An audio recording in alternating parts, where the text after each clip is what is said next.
Muy bien, tengan buenos días. Vamos a entrar a la sesión número 2 de la charla que vamos a tener ahora, que es de cefaleas secundarias. Gracias por participar. Recuerden que hay nos han asignado 7 puestos para el día 25 de septiembre, que es el Congreso Nacional y Virtual de Neurología.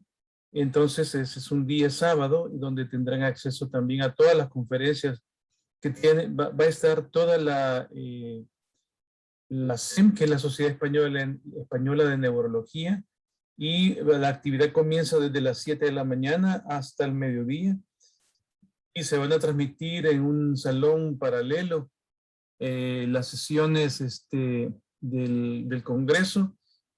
Y las que se vayan grabando también se van a ir posteando y replicando en ese salón, que el cual tiene también acceso al desayuno y a la alimentación, que son los refrigerios.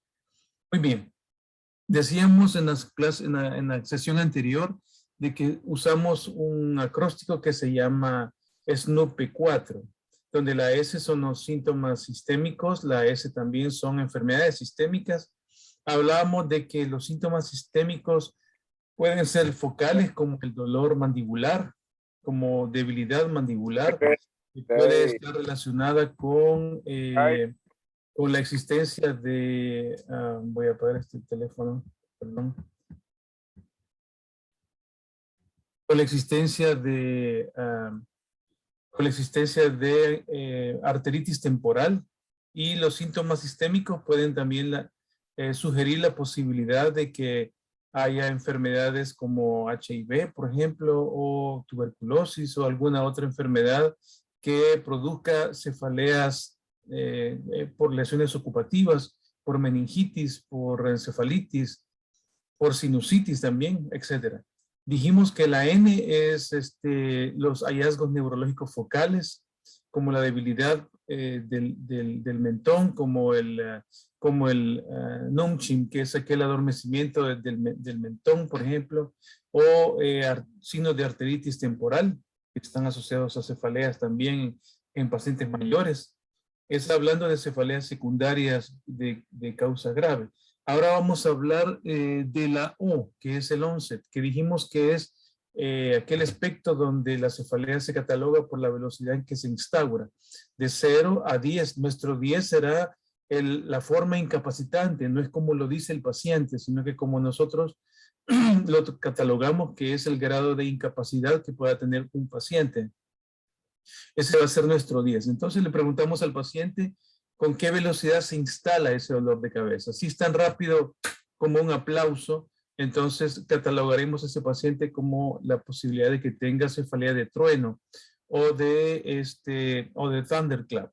Entonces la doctora Eva Rocha en el año 2019 estratificó los hallazgos más comunes de los pacientes que tienen diagnóstico de síndrome de vasoconstricción cerebral reversible, que debutan frecuentemente con este tipo de cefaleas, y encontró que cuando se catalogan los síntomas en cuanto a la prevalencia, se le pone un puntaje, y ese puntaje se le aplica nuevamente a los pacientes. Se encuentra que cuando tienen un valor de 5, tiene un 99% de especificidad para la detección la detección de, voy a apagar este micrófono, está apagado, sí, para la detección de RCBS, que es este síndrome de vasoconstricción. En contraste, cuando los pacientes tienen de 2 o menos de estos hallazgos, entonces los pacientes es casi seguro, es 100% específico de que no tendrán RCBS. La otra cosa importante es que no son criterios sensibles completamente, porque los pacientes, por ejemplo, que no tienen de dos o menos, a veces algunos pacientes no son identificados.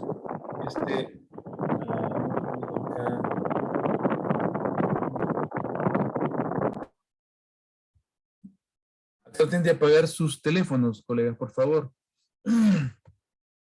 Bien, entonces, aplicando este concepto, tenemos lo siguiente.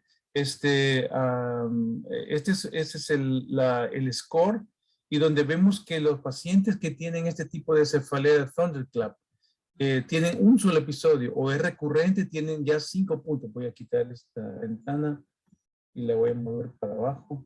¿Sí? Tienen 5 puntos. Ya con eso, 99% de especificidad que sí estamos frente a la posibilidad de tener un paciente con RCB. Recuerden que la especificidad detecta al enfermo y la sensibilidad elimina los sanos. Esa es la diferencia de los dos criterios. Es decir, que los screening, por ejemplo, es para identificar qué paciente, seleccionar qué paciente está sano del enfermo. Por ejemplo, los screening que hacemos para COVID, por ejemplo, los test de reacción rápida, son sensibles pero no son específicos, porque algunos pacientes pueden tener falsos positivos. Entonces la especificidad baja, pero la sensibilidad es bien alta. Este test tiene alta especificidad. Otro hallazgo es cuando hay vasoconstricción de la intracraneal de la carótida interna. El segmento, por ejemplo, antes del sifón carotidio, el segmento después del seno carotidio hasta su arribo, hasta el sifón carotidio, puede manifestar vasoconstricción. Ese tiene 2 puntos. Y es más importante, arriba de este, es el trigger de vasoconstricción. ¿Se acuerdan que cuando vimos el SNOOP, había uno que se llama precipitado por Valsalva, que es la P, de la P4? Entonces, la precipitada por Valsalva estaban el agacharse, inclinarse para amarrarse los zapatos, defecar, o la cefalea poscoital. Solo con la presencia de este ya tiene 3 puntos. Sexo femenino y hemorragia subaracnoidea, como ven, tienen un punto. Tienen otras cosas que pueden ser causantes de hemorragia subaracnoidea, como la ruptura de un aneurisma. Muy bien, vamos a hablar un poquito de la hipotensión intracraneana. Un momento.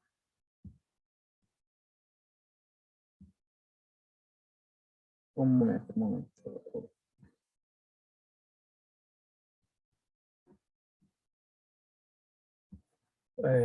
Mira, me quiero pasar, voy a dejar no, tengo un problemita en ese momento, un momento.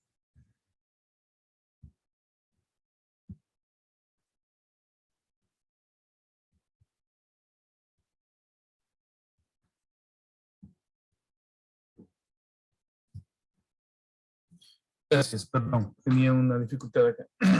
Les decía de que ahorita vamos a hablar un poquito de hipotensión intracraneana espontánea.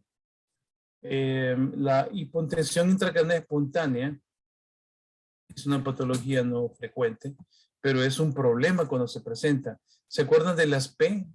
Vimos una de ellas que es postura, que es activado por la postura. Esa sería la cefalea ortostática. Las cefaleas ortostáticas son un poco frecuentes. Estos son lo que hacemos siempre. Lo que se hace para esto es categorizar los síntomas de acuerdo a su prevalencia. Aquí tenemos, por ejemplo, la primera de ellas. ¿Qué es esto? Es cuando el líquido intracraneal, ya sea el líquido cefalorraquídeo subaracnoideo o intraventricular, pierde volumen. El cerebro pierde volumen. Entonces se desciende. Entonces este cerebro descendido es lo que produce los hallazgos radiológicos. Tiene que tener cierta duración para que logre alterar la resonancia magnética, y es muy sensible también. Uno de ellos es la colección subdural. Los vasos durales son los que sostienen el cerebro, y cuando éste desciende porque se hunde, entonces puede presentarse colección subdural, o sea, hematomas subdurales que se transforman en higromas, y estos higromas hacen compresión, ¿verdad? Tiene como pueden ver, está la prevalencia 36-50%. Otra cosa importante es que también las meninges, cuando el cerebro se hace más pequeño, se desciende, se hunde, entonces las meninges también experimentan una tracción y cambios en sus moléculas. Y esto hace que se aumente el contraste, se realza el contraste, se vuelven hiperintensos en T2, y eso produce una acentuación de las meninges, se llama paquimeninges. Esta realce paquimeningio, como pueden ver ahí, es una incidencia del 56 al 63%. Lo mismo le pasa, algo un poquito opuesto le pasa a los senos venosos, que los senos venosos experimentan una ingurgitación. El que más se ve asociado es el seno sagital superior. Esto es bien importante que lo tomen en cuenta porque el seno sagital superior es un poquito diferente al seno transverso. El seno transverso experimenta otro fenómeno en otra patología que se parece bastante en su presentación, pero tiene una prevalencia del 43-93%. El ensanchamiento pituitario es también bien importante y puede producir también, se puede ver hiperemia o a veces de la neurohipófisis. Y lo último, el sagging brain, que es cerebro hundido. Eso lo veremos mejor en la resonancia en los cortes sagitales, donde hay unos números importantes que tienen que ver con esta distancia. La veremos en un momento. Pero vean que aquí se formó un acróstico, que es el SIPS, que significa filtración. Entonces, este SIP nos puede ayudar también para tener en mente los elementos importantes que tienen los pacientes que se debutan con hipotensión intracranial espontánea. En esta diapositiva nada más es para recordar un poquito cómo es la circulación del líquido cefalorraquídeo. Nace, como saben, de los ventrículos laterales, viaja al agujero de Monro, al tercer ventrículo, al acueducto de Silvio, al cuarto ventrículo, luego se va por Luschka-Magendie, lateral medial, y se desciende por la cara posterior de la médula espinal, llega a los segmentos sacros, asciende por la cara anterior, pasa por la cisterna prepontina, este curso puede tener dos cursos. Un curso es descendiendo por la médula espinal y otro curso es a través del seno sagital, el seno transverso, seno recto también. El seno recto quizás es el más frecuente y tiene una resorción en los vellosidades aracnoideas o corpúsculos de Paccioni. Hay tres, las más comunes, ¿verdad? El sagital anterior, el sagital medial, el sagital posterior, que son los que reabsorben el líquido cefalorraquídeo. Se producen aproximadamente entre 300 a 400 centímetros cúbicos de líquido cefalorraquídeo por día. Y tiene este tipo de comportamiento. Las líneas celestes son las líneas las más comunes en cuanto a su tránsito normal. Los plexos coroideos producen líquido, forman el líquido cefalorraquídeo. Se va por las vellosidades aracnoideas y se va a la sangre. Y de la sangre va al riñón y se elimina.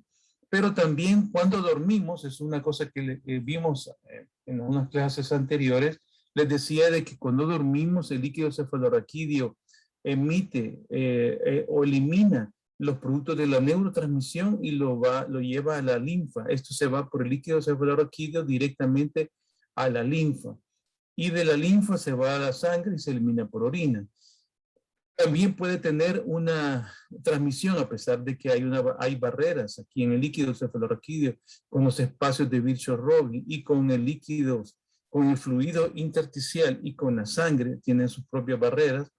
El que más denso de todas las barreras es la barrera hematoencefálica, pero pueden tener interacciones líquidas. Pero en situaciones patológicas, los plexos coroideos pueden producir una excesiva cantidad de líquido, lo cual provoca lo opuesto, la hipertensión.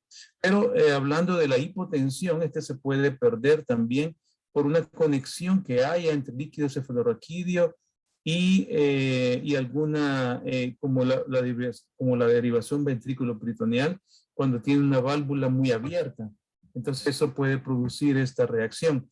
Pero también se puede interaccionar cuando hay hipertensión o alguna alteración de la barrera que produce transmisión a los espacios de Virchow-Robin.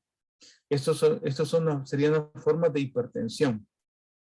Esta sería un poquito la manera como ocurre. Vean que el líquido cefalorraquídeo transita en la dura y va por las vértebras. Cuando hay trauma aquí, entonces la dura que está en la vecindad de los cuerpos vertebrales, sobre todo en emergencia de raíces, ahí tiene un sello que impide que el líquido cefalorraquídeo migre por las raíces nerviosas, a pesar de que está sellado ese espacio. Entonces, aquí pues no vemos, pero si hay trauma o el paciente tiene una dura muy flácida, como los síndromes de hiperelasticidad, entonces cualquier cosa, cualquier cambio de presión que pueda haber puede producir eso.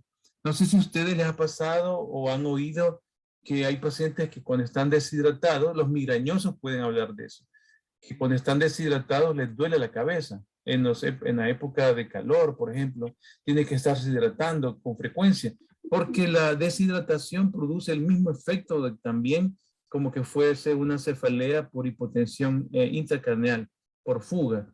Entonces, la verdadera estado hipovolémico por deficiencia de agua libre puede producir eso también. Los drenajes de la válvula ventrículo-peritoneales también producen este efecto. Las pérdidas traumáticas también pueden producir esto, digamos, después de traumas, accidentes el fenómeno del latigazo, después de procedimientos quirúrgicos, las punciones lumbares. Hay algunos procedimientos de punción lumbar que se utilizan para procedimientos de varios tipos, de epidurales o manejo del dolor, ¿verdad? Medicamentos que se administran en pacientes con cáncer. Esto puede producir también fuga inadvertida. Los pacientes pueden tener también fuga espontánea. Esto lo podemos ver en pacientes, por ejemplo, que tienen divertículos meningios. Esto lo podemos ver en resonancias magnéticas con el efecto mielográfico, donde se ve cómo está la dura en la cercanía de los cuerpos vertebrales, sobre todo en los sitios donde hay la emergencia de raíces nerviosas. Los síndromes de hiperelasticidad son también silentes. El síndrome de Marfan es aquel síndrome de hiperelasticidad que cursa con aumento de la brazada sobre la talla. Es más larga la brazada que la talla. El Ehlers-Danlos no tienen esa morfología, pero tienen otras muchas de hiperflexibilidad articular. Por ejemplo, la rótula se puede mover, la articulación del carpo, el desplazamiento del dedo pulgar, que son capaces de mover el dedo pulgar hasta la muñeca, desprendimiento de retina, luxación de hombro, luxación de mandíbula, desprendimiento del lente ocular, o sea, ectopia lentis. Son pacientes jóvenes, delgados, con pectum excavatum, y tienen una excesiva cantidad del tejido subcutáneo muy laxo. Traumas que a veces uno no los toma en cuenta, triviales, el ejercicio, algún procedimiento que hacen los pacientes, a veces antes del neurólogo, antes del fisioterapista, antes del fisiatra, antes del médico, se pueden ir a un quiropráctico. Los quiroprácticos tienen esa costumbre de forzar las articulaciones y alguna de esas procedimientos puede producir también ruptura de la dura en los espacios donde emergen las raíces y producir fuga de líquido cefalorraquídeo y cefalea postural.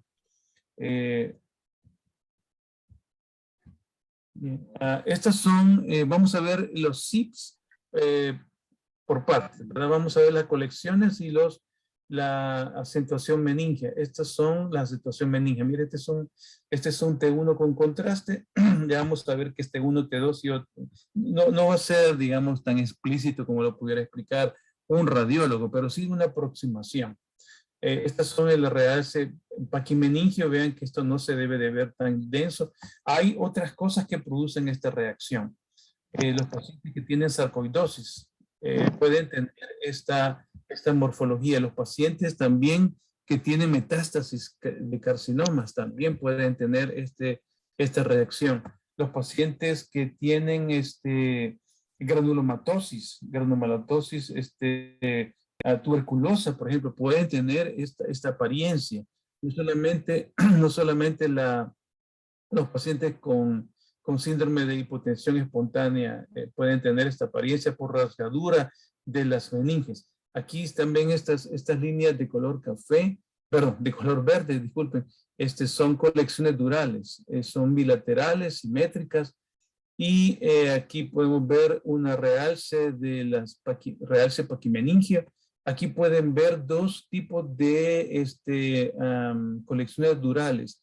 Esta es reciente y no sé si logran ver, este es antiguo, ya se está sustituyendo por líquido, por agua, no es cefalorraquídeo, por agua. Y ven, el cerebro llega hasta este borde y de aquí para acá, este pequeño cambio en el tono es otra colección, esta es más antigua.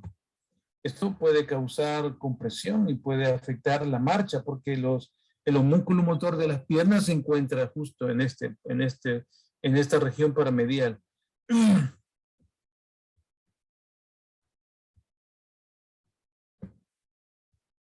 Muy bien. Siguiendo con el CIPS, vamos a ver este otro que es la ingurgitación de los senos cerebrales. Aquí tenemos una ingurgitación un poco rara, no es frecuente verlo aquí, del seno transverso. Este seno está colapsado. La razón de este colapso, como lo pueden presentar los pacientes que tienen hipertensión intracraneal idiopática, es que en el caso de los pacientes con hipotensión intracraneal espontánea, es que el cerebro se vuelve flácido y colapsa los senos durales que no tienen capa media, sino que su capa es las meninges y la resistencia que pueden tener el cerebro para evitar el colapso. Pero cuando se desciende, colapsa el tránsito y se ingurgita el tránsito, la dirección del tránsito venoso, y se ve así. Esto que está adentro es la densidad de glóbulos rojos detenidos. Este es un T1 sagital sin contraste. Este es un signo también muy importante. Otro signo importante cuando lo vemos en el seno sagital superior, que tiene forma de triángulo y se abomba. Otra cosa que podemos ver es el agrandamiento de la hipófisis o la pituitaria. También está otro signo con las alteraciones del seno intracavernoso y de la cisterna suprahipófisis. Por arriba de la pituitaria, esta zona donde está el área que está por arriba de la hipófisis. Esto también se puede hacer más corto. Normalmente tiene 4 milímetros, este tiene 4 milímetros. Y también otro hallazgo que podemos ver también es la longitud del cuerpo mamilar que se encuentra aquí atrás de un poquito donde está la parte anterior a la rayita, a la flecha. Y el puente, este borde tiene usualmente 6.5 centímetros. Cuando tiene menos de 6.5 centímetros es característico de la hipotensión de líquido cefalorraquídeo. Otro hallazgo es cuando el esplenio se cae, porque todo el cerebro se viene para abajo. Se le llama también signo del pene caído, ¿verdad? Es un poco, pues, así le llaman los radiólogos. Otro hallazgo es la reducción del espacio prepontino. Está a nivel de la porción medial del puente. En este punto debe tener 5 milímetros. Entonces, la reducción de 5 milímetros o menos es característico también de este hallazgo. Bien, vamos a resumir un poquito en las secciones coronales y sagitales. Esta es una corte coronal del cerebro. Este sería normal. Este es lo patológico. El cerebro no aparece visualmente descendido, pero sí está hundido. Aquí tenemos la ingurgitación del seno sagital superior. Debe de tener forma de triángulo y tiene forma ovoidea. Otro signo es la colección que vimos, la colección meningia, ¿verdad? Otro signo es, acentuación de las meninges, realce meningio postcontraste, en las colecciones durales. Otro hallazgo es la presencia de siderosis. siderosis, debido a acumulación de hierro por la hemorragia que ha habido anteriormente. Les decía que esas son verdaderamente hemorragias, o sea, son hematomas subdurales lineales que se van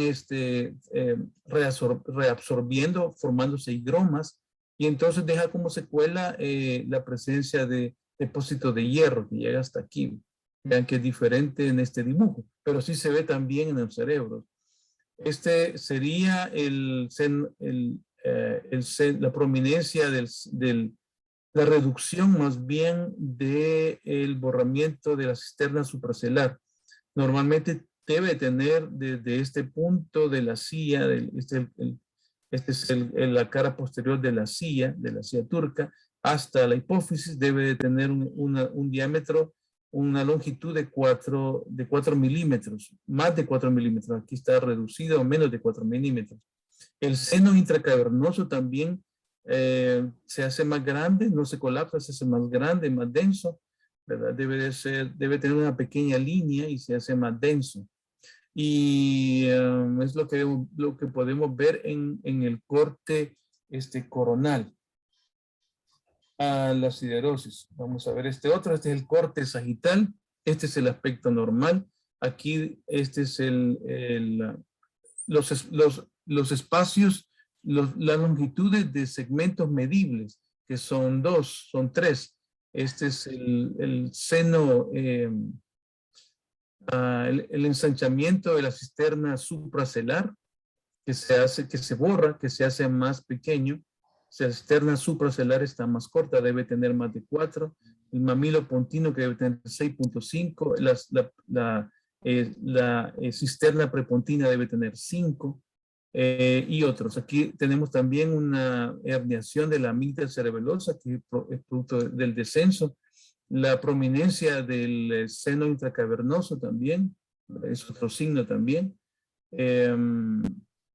Aquí lo pueden ver, están puestos aquí con descenso, con números en los cortes sagitales.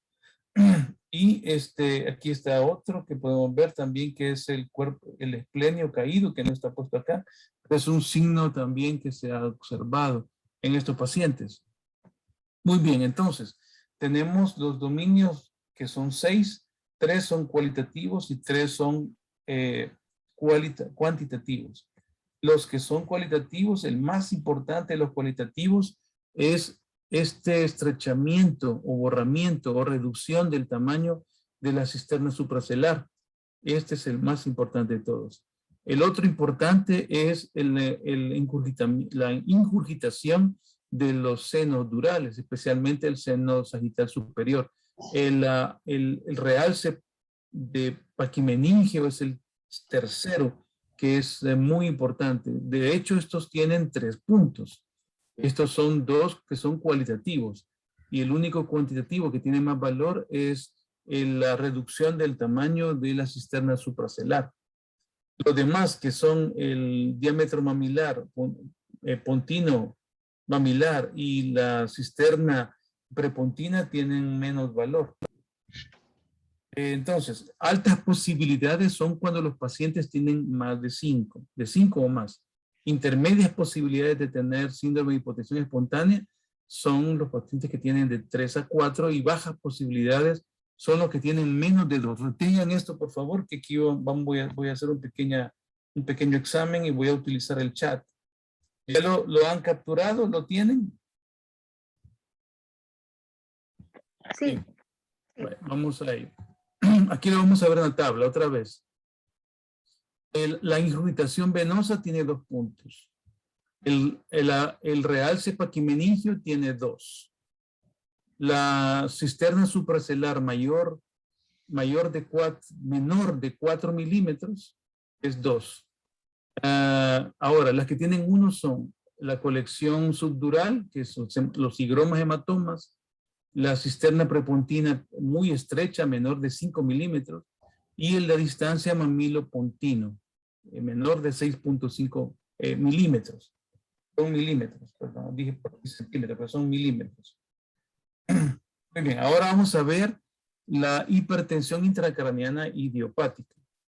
No, hay que distinguirla del pseudotumor cerebri, donde existe hipertensión que produce colapso de los ventrículos laterales y da papiledema. Aquí no vemos papiledema en esta forma. Esta se caracteriza porque da cefalea thunderclap también y la presión de líquido cefalorraquídeo es elevada en un cerebro normal. Buenos días. Dígame. Ah,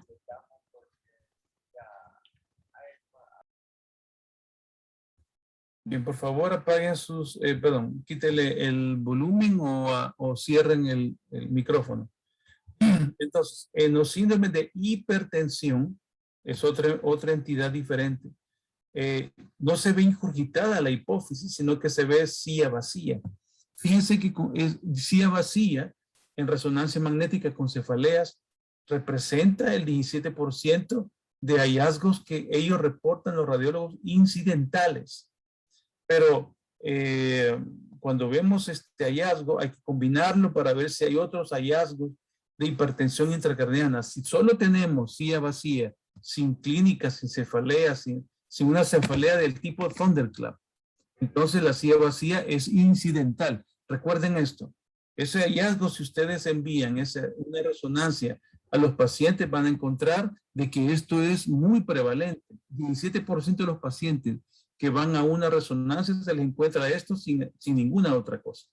Pero cuando ustedes envían un paciente y ya saben que tiene cefalea thunderclap, entonces si encuentran silla vacía, pueden estar frente a un síndrome de hipertensión intracraniana idiopática. Simplemente es un exceso, como vimos en una diapositiva anterior, de el fluido de líquido cefalorraquídeo que se produce en un volumen anormal, ¿verdad?, en los plexos coroideos. Voy a cerrar esta. Perdón. Otro hallazgo es que las vainas del nervio óptico se ven gruesas. Ese es otro hallazgo. Yo solo lo he visto en un paciente en una ocasión con este signo. Aplanamiento del polo posterior del globo ocular es 50, sensibilidad del 97%, especificidad 43%. Aquí vemos los valores. Ahora, fíjense la diferencia en los síndromes de hipotensión intracraneal espontánea. Los senos cerebrales se ven ingurgitados, pero no se observan trayectos colapsados. Aquí sí, aquí se mira una estenosis de los senos durales, sobre todo el seno transverso. Tiene una sensibilidad del 78%. Cualquiera de los tres combinados tiene una especificidad del 100%, aunque no su sensibilidad. Entonces, no vayan a confundir, por favor, los criterios de la hipertensión intracraniana idiopática con los criterios de la hipotensión intracraniana espontánea. ¿Me entendieron esto, colegas? Quisiera saber si lo han comprendido. Si lo pudiera repetir la diferencia, doctor, para que se nos quede. Vale, para que vean la diferencia, les voy a poner mejor este ejemplo. Este es un síndrome de hipertensión intracraneana. Miren, el paciente tiene silla turca vacía, que es líquido cefalorraquídeo que se invagina dentro de la silla.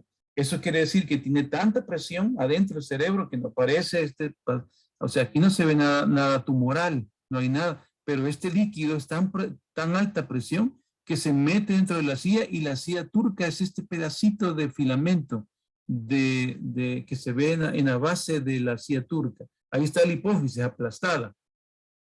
En cambio, en el síndrome de hipotensión intracraneana espontánea, la silla turca se ve. ¿Cómo se ve? ¿Alguien quisiera decírmelo? Se ve normal. ¿Se ve grande o se ve aplanada? Aplanada. Se ve grande, se ve grande. Vean, les voy a enseñar una silla turca. Ven, esta se ve ingurgitada, se ve gorda. Se puede ver inclusive en un corte axial. Los cortes de hipófisis son distintos, son bien axiales y angulares. y aún así se puede ver la ciaturca, se ve gorda, redonda. En cambio, en el síndrome de hipertensión intracraniana se ve con un hueco adentro, porque el líquido cefalorraquídeo es tan alta la presión que el techo se rompió y se le metió el líquido adentro. ¿Ven la diferencia? Este es hipertensión y este es hipotensión.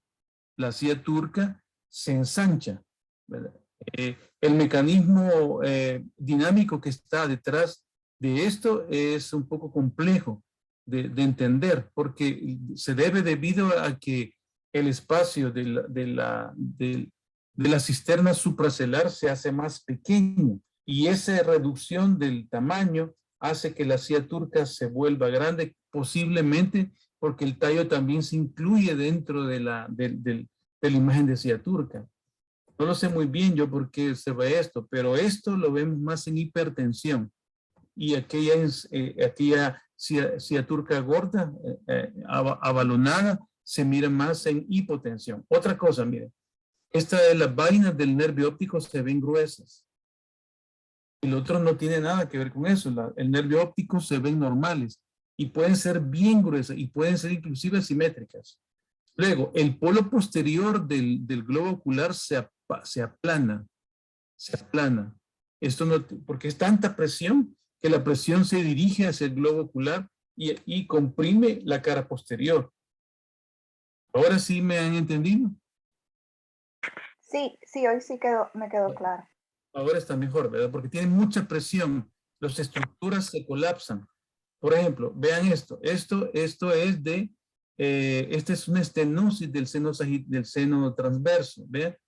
En cambio, en los pacientes con hipotensión, el seno se ve ingurgitado, o sea que está reducido de tamaño, pero no se colapsa. Vean que hay tránsito aquí. Simplemente el líquido pasivamente se va acumulando en un extremo del tubo. No es que no pase, sino que se va reduciendo y se va ingurgitando, y entonces vamos a ver un seno sagital superior redondo, donde la cara posterior, la parte posterior del seno sagital superior se ve abalonado en vez de un triángulo fino. En cambio, en los pacientes con estas entidades, esto se ve normal. Lo que vamos a ver son estenosis. Para encontrar esta imagen, ustedes tienen que tener un paciente que tiene cefalea thunderclap y entonces no saben si es hipotensión o si es hipertensión. Entonces, este es un venograma por resonancia que hacemos aquí, pero no lo hacen de rutina. Ojo, no lo hacen de rutina. Hay que ponerle en el documento, por favor, hacer fase venosa tardía para ver si tiene estenosis de los senos durales, en cualquiera de ellos. El más común que se ve comprometido es el seno transverso. Muy bien, vamos al caso clínico. Entonces, ¿cómo voy a dar los puntos para la actividad del 25? Entonces, el que lo sepa, ¿verdad? Entonces lo escribe en el chat y ahí está la hora en que lo escribe y va a ser el primero, el segundo, etcétera, ¿verdad? ¿De acuerdo? ¿Me han entendido? Sí. Vamos. Este es un paciente que les voy a enseñar, es un paciente real con un síndrome de hipotensión o un síndrome de hipertensión. No se sabe, cualquiera de los dos puede ser. Puede ser hipertensión o puede ser hipotensión. Lo que sí sabemos es que este paciente tenía una cefalea de trueno severa, ¿verdad? No tenía otro hallazgo, no tenía otro antecedente de relevancia en su historia clínica. Y entonces tiene esta imagen. Entonces, como no somos radiólogos, el radiólogo nos dice que el seno sagital superior se encuentra ingurgitado, que hay un realce paquimeningio. Nos dice que vamos con él y le preguntamos cuál es el tamaño de la cisterna supracelular y nos dice que tiene 1 milímetro. La cisterna prepontina tiene 6 milímetros. Y la cisterna prepontina, perdón, la cisterna mamilopontino, este espacio que está aquí, tiene 6 milímetros. Y el diámetro de la cisterna prepontina medial es de 5 milímetros. La hipófisis se encuentra ingurgitada. ¿Cuál es el diagnóstico? Solo pongan el diagnóstico, nada más. Muy bien, voy a valorar, voy a salirme de la presentación de pantalla, quiero ver quiénes han escrito.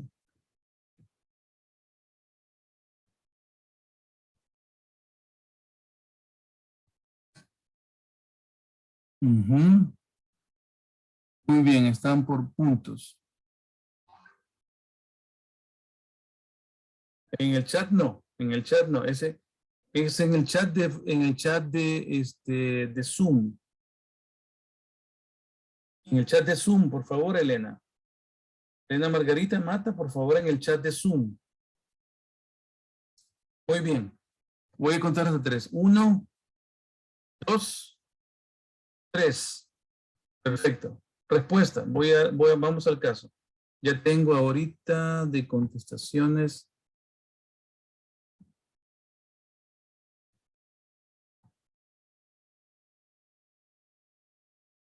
1, 2. A ver, aquí está 1. 1. Bueno, me imagino que hipótesis quieren decir hipotensión, ¿verdad?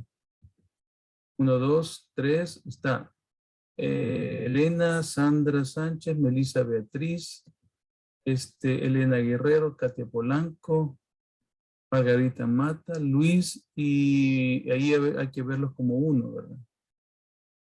Karen no puede ponerla. Ah, bueno, Karen sí ya puso también. Muy bien, Margarita Mata puso otra vez.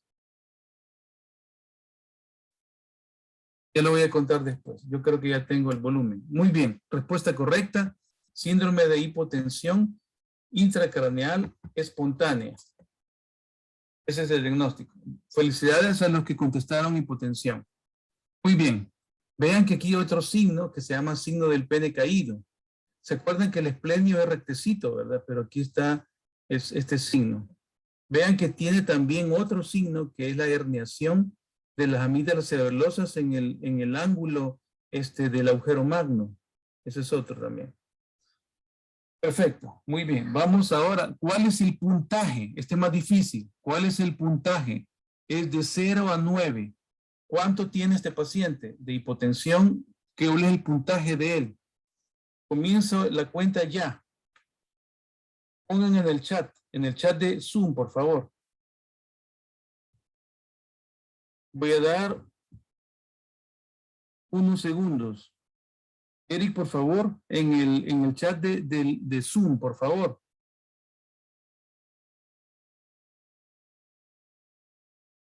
En el chat de Zoom, no tienen que salirse para contestar. ¿Cuáles? Voy a valorar a los que se acerquen más. 8 puntos, es de 8 a 9.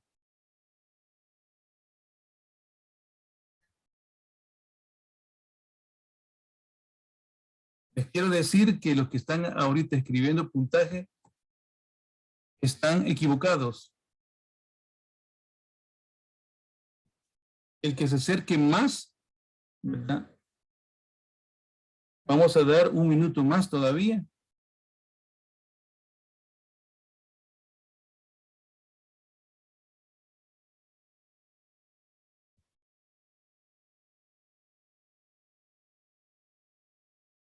Ya no vi más. Elena Guerrero, 7 puntos.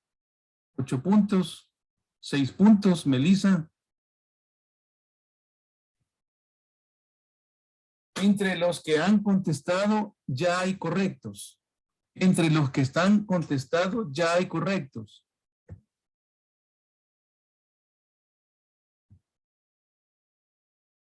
Si alguien escribió un número y después escribe otro, le voy a tomar en cuenta el correcto. Muy bien, se acaba el tiempo. Quedan unos segundos todavía. 4, 3, 2, 1. Tiempo. Ya he guardado este chat. El valor es el siguiente. Por el espacio de la cisterna supracelular tenemos 2 puntos. Por el realce paquimeningio tenemos 2 puntos. Por la ingurgitación del seno sagital superior tenemos 2 puntos.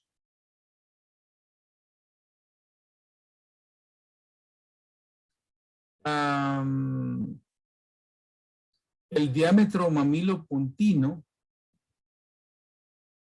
debe de ser un tamaño superior a los 6.5 y nos dicen que tiene 6 milímetros.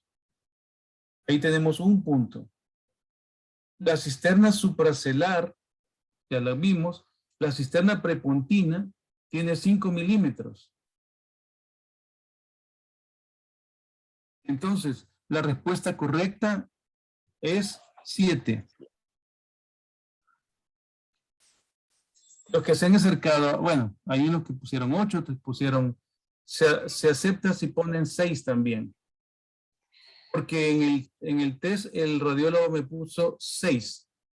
Entonces voy a aceptar respuestas de 6 y 7 correctas, como correctas. Aunque yo no estuve de acuerdo con la cisterna con el hallazgo del diámetro mamilopuntino, a mí me salía normal, pero él me puso 6 milímetros, voy a aceptar 6 y 7. Y los que contestaron 6 y 7, felicidades. Ya ven que en algunos puntos hay un poquito de discrepancia en algunos. ¿Verdad? Yo había contado 7 porque la cisterna prepontina me dijo 5, pero para mí esto tiene, al contarle milímetros me salía 6.5, un poquito más de 6.5. Muy bien, pero el radiólogo me puntó en 6. 9 puntos.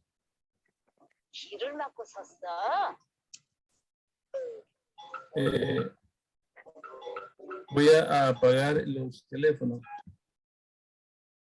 Muy bien. ¿Hasta aquí alguna pregunta, compañeros? Sí, para comparar con la respuesta incorrecta de la primera pregunta, que yo puse hipertensión, ¿me podría mostrar la diferencia con la hipertensión? Vale. ¿Por qué no es hipertensión? Porque hipertensión se caracteriza porque la sien turca no está gorda, no está ingurgitada, no está agrandada, sino que tiene el líquido cefalorraquídeo metido dentro de la hipófisis, dentro de la pituitaria. Les enseño. Se mete dentro de la pituitaria. Lo segundo es que la ingurgitación del seno sagital superior es más característico de la hipotensión. Porque el cerebro se está hundiendo. Entonces, la meninge que se encuentra en la base del seno sagital se tracciona y se abalona. No tiene forma de triángulo.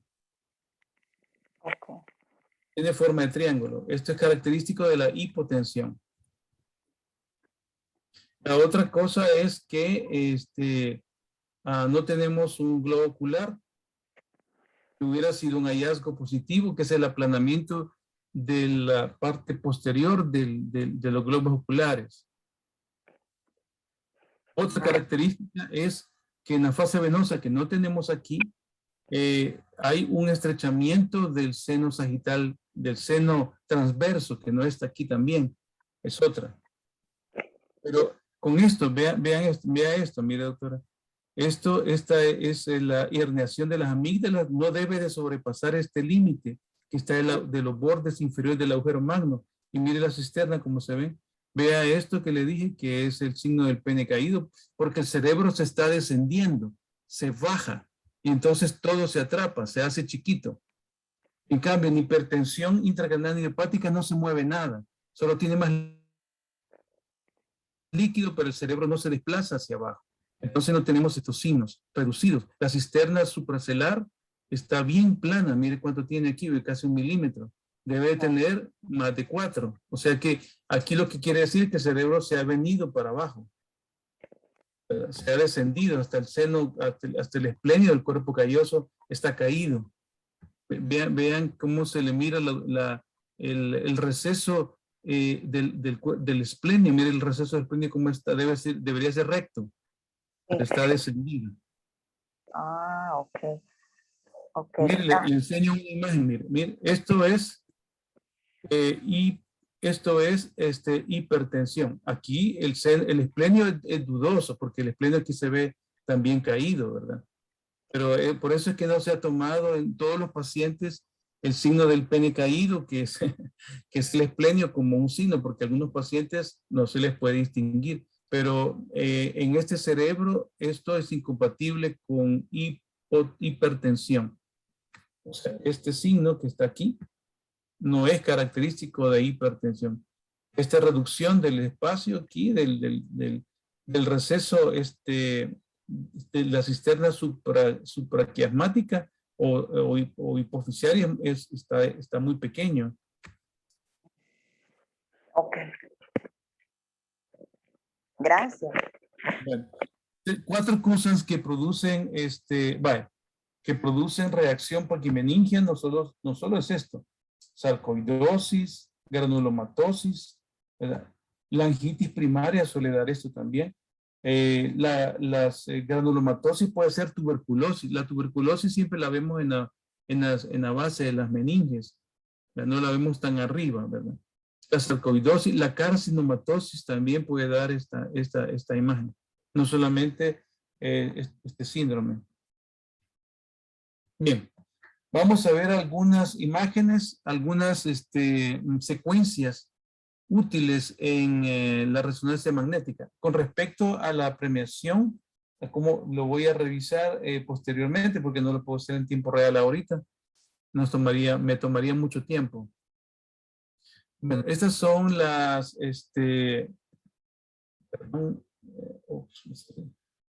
las proyecciones útiles, que las iremos viendo una por una. Posiblemente no alcancemos cada una de estas, ¿verdad? ¿Y qué significa y qué considera? Vamos a verlas en detalle. De las cefaleas de trueno, de thunderclap. ¿Cómo hago para quitar esta? Ocultar anotadores, el panel de video, creo que esto. No puedo quitar esta barra.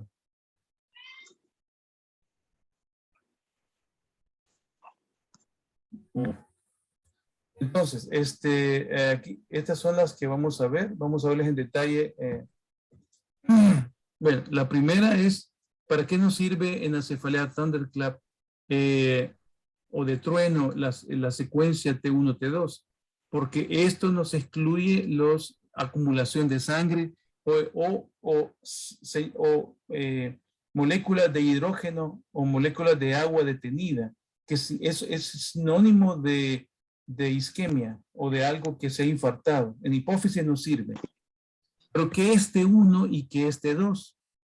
Bueno, cuando un paciente va a resonancia magnética, recibe una descarga de campo magnético en dos sentidos. Puede ser magnetización longitudinal, que es esta de aquí, donde la proyección del magnetismo va desde la parte posterior de la cabeza hacia arriba. ¿Qué sucede? ¿Qué sucede con esto? Imagínense que tuviésemos aquí una, voy a poner, tengo aquí algo que puede ser útil. Voy a quitar y voy a ponerme, ¿me pueden ver? Sí.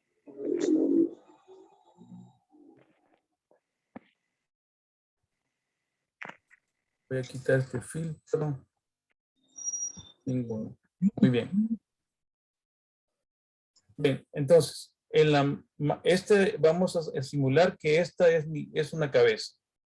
Entonces, hay dos magnetizaciones. La longitudinal, donde la resonancia envía un poder, una fuerza magnética longitudinal de abajo, desde el occipucio hacia arriba. Y entonces los electrones los estira.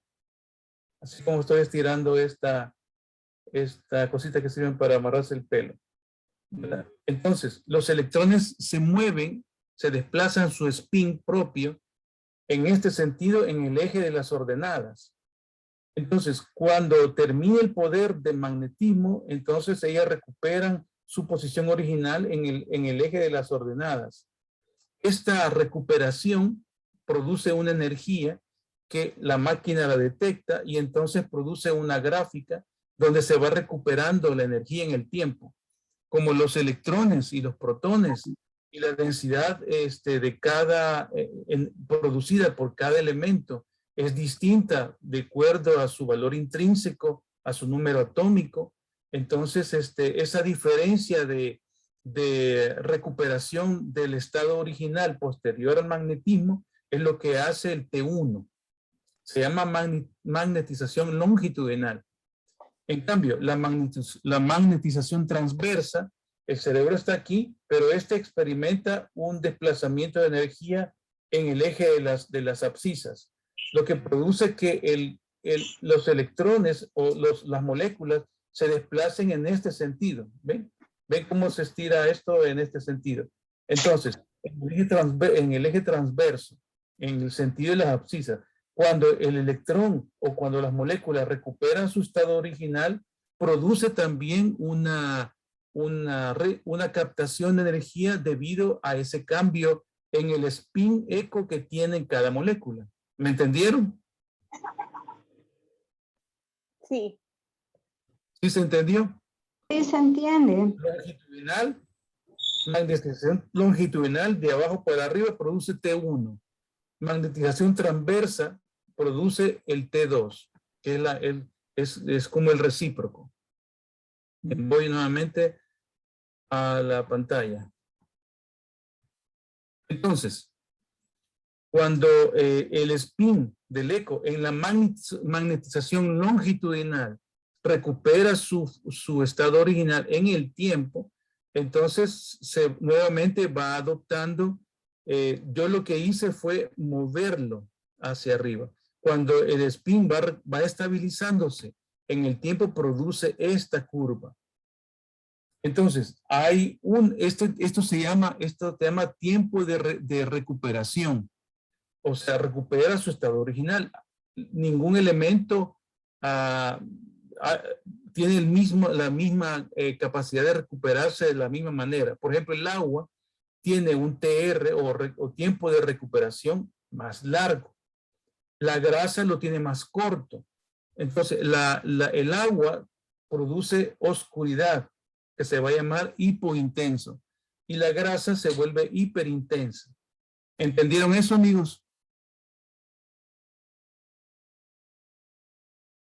Sí, sí. Sí, se entiende. Muy bien, esto produce el T1. El T2 es la magnetización transversa. Va en el sentido de uno de sus lados. Puede ser derecho, izquierdo, derecho. No sé dónde en nuestra resonancia que tenemos en el hospital, no sé de qué lado va. Me parece que siempre va del lado izquierdo al derecho. Entonces, ¿qué es lo que pasa? Vean ustedes esta gráfica que está aquí. Ven estas ondas como que son oscilaciones. Se hace cada vez más pequeño conforme va pasando el tiempo. Cuando la magnetización es muy intensa, entonces vean cómo el vector se ha estirado como cuando estiré el agarradero del cabello. Se estira. Entonces, cuando la magnetización se va reduciendo su intensidad, el spin eco va recuperando el tamaño y cuando se acaba el tiempo de magnetización, el spin eco vuelve a su estado original. Entonces, esta gráfica que está acá representa la magnetización transversa que va recuperando su estabilidad en el eje de las abscisas. En cambio, lo va recuperando en el eje de las ordenadas. Entonces produce esta inclinación. Cuando sumamos las dos gráficas, produce esta montañita. Miren, la montañita, esta es más larga. La magnetización longitudinal es un proceso más largo que la magnetización transversa, que es más rápida, es como la parte del descenso de una montañita, donde es más difícil subir y es más fácil bajar. Entonces produce esto que se llama T2. T2 se caracteriza porque da una imagen brillante. El agua brilla y entonces produce esta imagen. Ahora, si nosotros hacemos una inversión de los líquidos para atenuar su brillantez, se produce el flare, que es un mismo T2, pero atenuando la señal que dan los líquidos. Y entonces lo ponemos oscuro y pasamos esto para acá y se llama flare, que nosotros en neurología le decimos el soplón, porque este detecta todo lo malo. Detecta las lesiones antiguas de esclerosis múltiple, las lesiones subagudas, las lesiones agudas, ¿verdad? Las lesiones en estado inicial, no me dice qué es, pero detecta todo. Bueno, hasta aquí vamos a llegar por este momento. No sé si tienen alguna última pregunta, tengo un minuto, o comentario. ¿Han Sí, entendido esta parte? yo quería preguntarle, doctor, solo para clarificar si entendí bien, rapidito lo de T1 y T2. T1 le entendí yo que era la proyección longitudinal y T2 la que es Magnetización transversa. transversa, correcto. Tiene este sentido. Es este donde el electrón ve esta pequeña gráfica que está aquí. ¿La logra ver? Sí, ¿Y ahora? sí, la veo.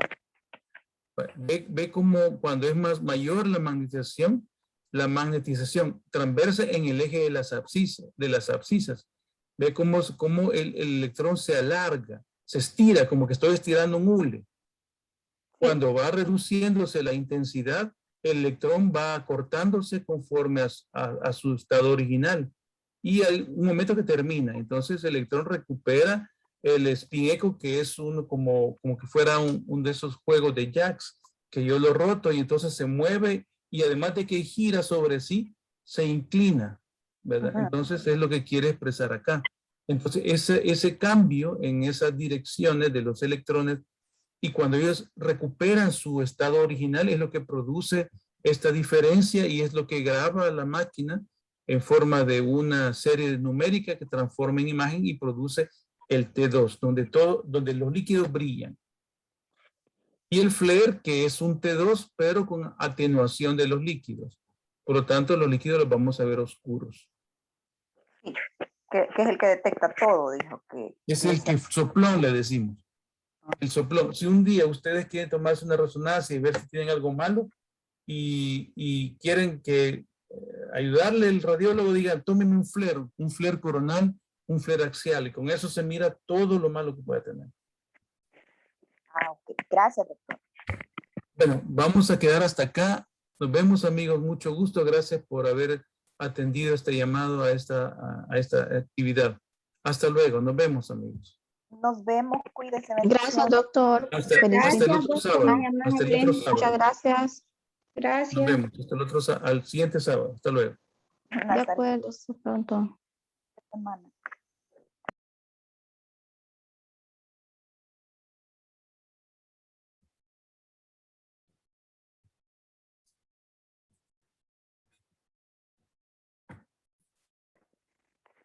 Gracias, gracias.